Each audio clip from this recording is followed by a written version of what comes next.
But lastly, for space stuff, I just wanted to reflect with you guys, because as we record this, we are 2 years from when we had the Falcon Heavy demo flight. And I just wanted to get your guys' recollections on that and kind of reflect back at what all has changed in 2 years already. Only 2 years ago. So that's with the Roadster one. That was with the Roadster, the demo mission. Not the one we all went to. Well, no. You were probably there, but no. I went to DM1. But so just to remind you guys, this was February 6th of 2018. This is the first time SpaceX flew the Falcon Heavy, which, is the 3 cores all stuck together. We all know what it is now. It's pretty hard to miss Falcon Heavy these days. It definitely made a name for itself because of this mission. And it's where they lobbed, Elon's original Roadster out into space and sent it out they basically flexed the muscles of how much power the Falcon Heavy has, because they threw the Roadster out beyond Mars, significantly beyond Mars. But the crazy thing is, when you look at the number of launches per year, notice that was 2018, and look at what happened before that. There's just so few launches. The first Falcon Heavy flew in 2018. Last year we had a little bit of a slowdown, but it's just funny to think that it was 2015 when they first landed a rocket, and it was just over 2 years later, like 2 years and 1 month later, 2 years and 2 months later, when they launched the Falcon Heavy. And now how all this stuff is already looking so normal. Mm-hmm. Yeah. Launching and reusing rockets is hilariously normal. If you go back to that chart quick, the launch, and by the way, we're at spacexstats.xyz, an awesome website. What's cool is it shows how many times used. Look at how many used vehicles have been used now compared to brand new. So brand new is the dark blue, used is that light blue. In 2020, we haven't seen a brand new vehicle fly. It's all been reflown boosters. Last year, it was almost all reflown boosters. In 2018, it was about 50-50. And just look at how much has changed in 2 years. How is it possible with the every 2 week launches of Starlink stuff that we're going to have fewer launches this year than in 2018? I think that's conservative. Yeah. This is maybe ones that are on the flight plan or something, or?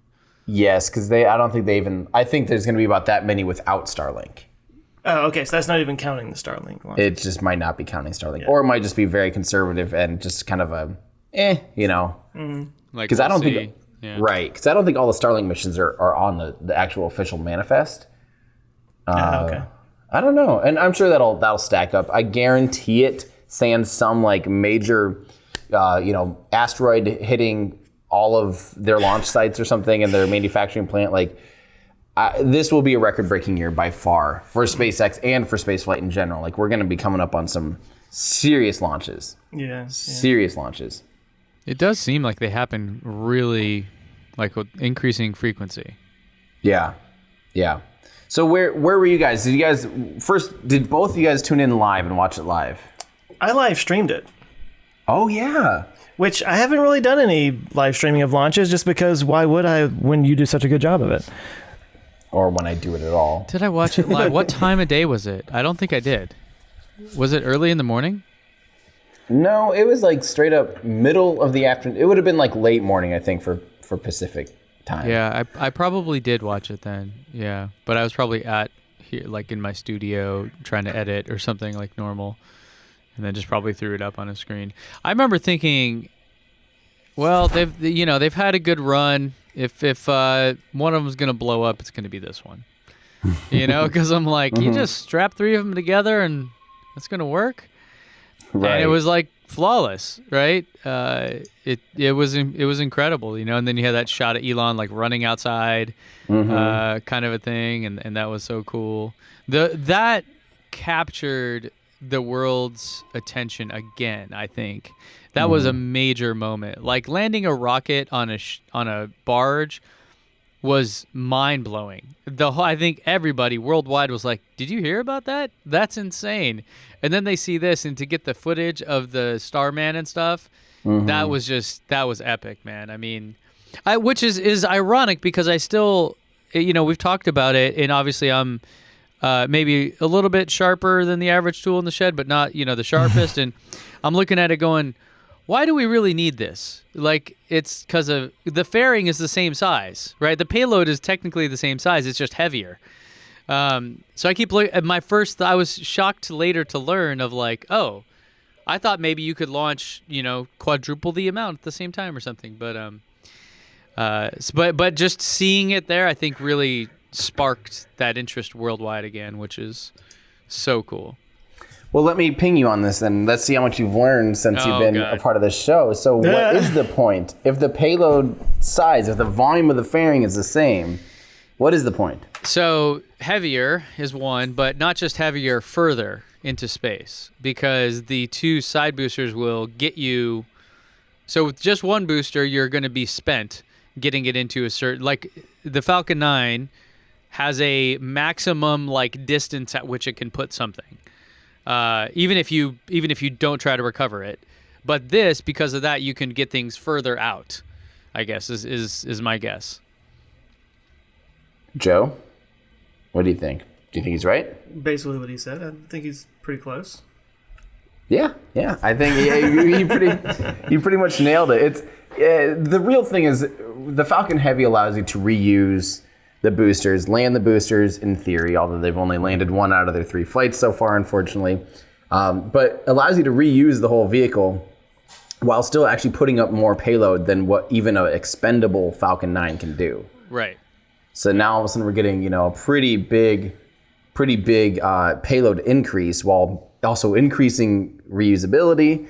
And the big thing is not necessarily payload, but like you said, Delta V works where if you have a lot of weight, to get it to the same place as a lighter one, it just takes substantially more energy because you're having to, push more mass around while, you only have the same amount of fuel, basically. So pushing around something that weighs twice as much, it substantially affects where you can actually go in space. So even to get it into low Earth orbit or to get it out to geostationary orbit or say to the moon or deep space missions, I mean, it's hard. A lot more fuel. Yeah, a lot more fuel. V.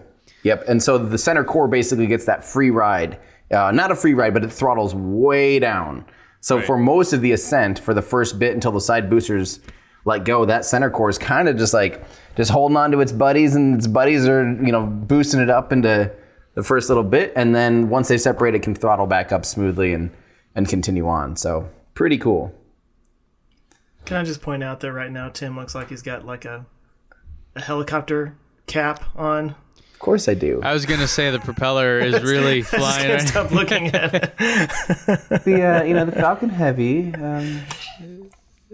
If you guys are just listening, there's ridiculous. A mirror behind him with a ceiling fan going. Yeah, a bit ridiculous. I'm sorry. Yeah. Tim is saying this like really profound sciencey stuff, and I'm like, you got a funny hat. Thing's spinning. Seriously, that's all right though. But yeah, Joe, so you live streamed it. What were your thoughts? Yeah. Did you have any I don't know, did you cry? Were you excited? did you soak it in? Did you rewatch it? What happened? As we were sitting here talking, I was searching on Facebook because when I got up, when you get up in the morning and you check your Facebook, it always has like, this is a memory from 2 years ago or whatever. Oh, right. Well, my memory from 2 years ago this morning was something that I put up from the launch, which was basically as they were landing, and I was like, I remember watching, because we'd all see the animation, right? Mm-hmm. To what it was supposed to look like. And when those things came down, I was just like, it looks fake. I know this is going to stir a lot of, But that's kind of how I felt. I was like, that's insane. Like my brain couldn't process what it was looking at. And I literally was like live streaming. Yeah. Like that. Well, by the way, if you're listening, it's just an utterly shocked face of Joe Scott. Picture that. I could probably now you figure know that what out. that silence was. Which is my normal face. So I mean, I don't know. It was the landing. Just seeing that stands out to me as just the moment that I was just like brain.exe not working anymore, and but afterwards when they put together that video of it set to Rocket Man. Is it Rocket Man? No, Life on Mars. Yeah. Life on Mars. Life on Mars. Yeah. I still will watch that and just like get a lump in my throat. It's just so amazing. My son loves rocket launches. He loves watching them. like those. Have you seen those compilations people do of just every rocket launch kind of a thing for last year or something like that? He still wants to just watch that one, the Falcon Heavy Life on Mars one, because he's basically like, why do the other ones suck? You know, like like there's no music, there's no drama, like, you know. Yeah. That's that really guy in a suit in a car. Yeah. Right. The I do have to say, if I hadn't watched those boosters land and see them with my own eyes, and like you were saying, Joe, how insane that looked and how similar that looked to the animations and things like that, I think I'd have a really hard time believing it, honestly, because it's just like, how on earth did that look exactly like that? It's just absolutely wild. It was just the exact same angle and everything. You know, you could probably, somebody's probably done this, but you could like put them side by side and it's, almost it exactly looked like, the same. wait, is that real? And just how smooth and perfect they came down at the exact same time. And then we saw it in person, you know, well, right. But I mean, and then we saw it in person, like what, a year later or something. And it still had that feeling of like, am I really seeing this? Like, even literally, I mean, you know, it was farther away, but you could see what was happening. Like, it's really weird how you can, like where we were at, when the boosters separated, you could still see it. Like you could actually see them peel off and start. It's really, really tiny up in the sky, but it was just wild, you know. Yeah. And then I just think, oh, that's it. Like those, didn't go right. Like that's not how. But then I'm like, wait, they're coming back. What's it? You know, it was so crazy. Yeah. Yeah. Well, the thing that stuck out to me when we were there actually seeing it was, and I've said this a million times, but like how they are just literally falling out of the sky. Yeah. Like they are just falling as fast as something that heavy you think would be falling. And then it's just like in the last 10 seconds maybe is when everything lights up and it's just like, oh, okay, no, we're landing, we're fine. It's like, God, that's insane. Yeah, because prior to that, it just has the fins and then little CLPVs or something to kind of reorient it or something. Well, no, it has a boost back. And the boost back, they do an entry burn too, way up there. Okay.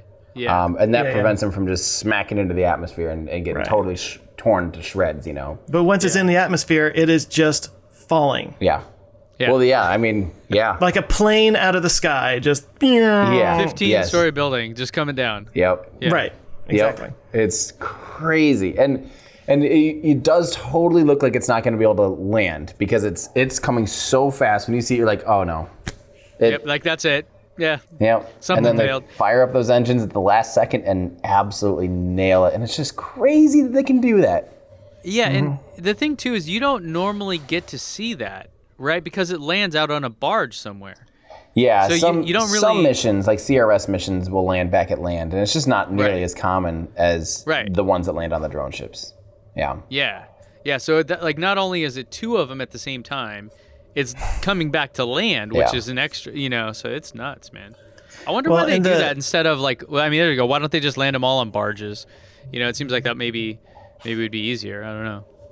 It would actually definitely allow you'd have a more powerful. You'd increase your payload capacity by like 20% if they landed all three. You could have the center core or the side cores, you know, not do the boost back burn and instead continue going forward, giving a little more velocity and things like that. And the thing is, your fleet just grows 3 times from what it is for recovery vessels, and it's sort of like, you know, are there payloads that need that? Yeah, but are there payloads that need that versus, you know, maybe there's one payload out there that would need that. Versus now you have to buy 2 more things and 10 more tugboats and all these things. Like, is that going to be worth it? You know, will that pay off? There's a question. Yeah. Yeah. But in theory, you could land them all on barges and get increase. Yeah, and you can expend the center core. There's a lot of things you can do. You could expend the whole rocket and get a crazy amount, over 60 tons to orbit, which is a lot. You know, that's way, way, way up there.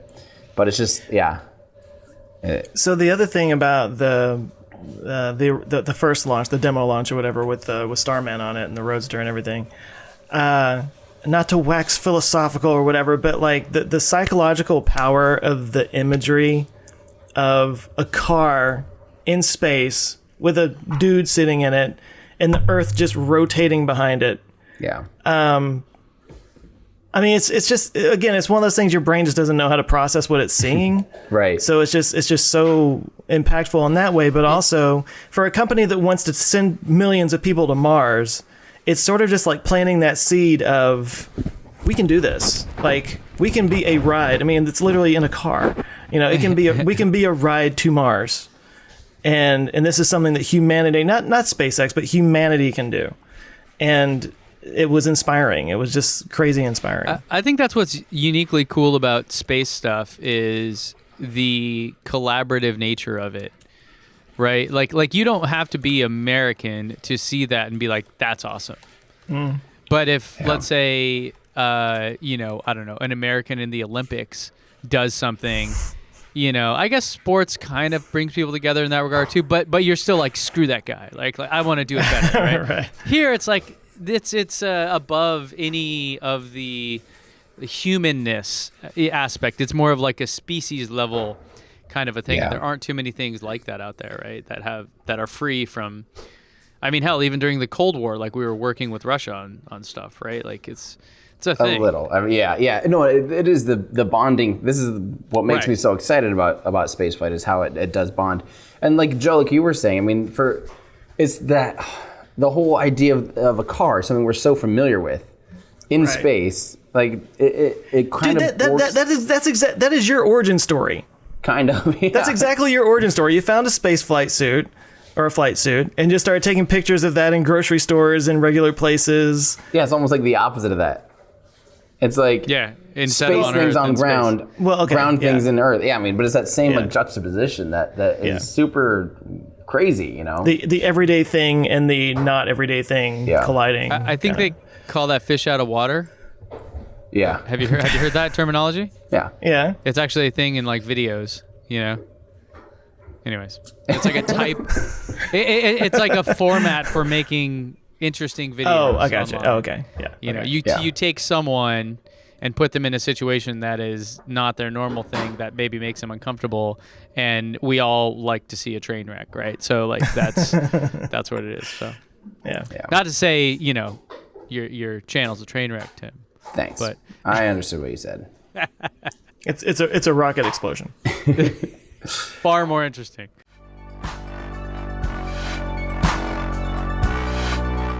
Hey, thanks for checking us out, guys. I hope you enjoyed this clip from our podcast. We do a weekly show here on YouTube, so make sure to subscribe to Our Ludicrous Future, where we discuss all the things that are going to make our future totally ludicrous. You can join us here on YouTube or at any of your favorite podcast places. Plus, if you want to get some behind-the-scenes stuff and join a cool community, you can help support the channel at patreon.com. Thanks a lot. Thanks, guys.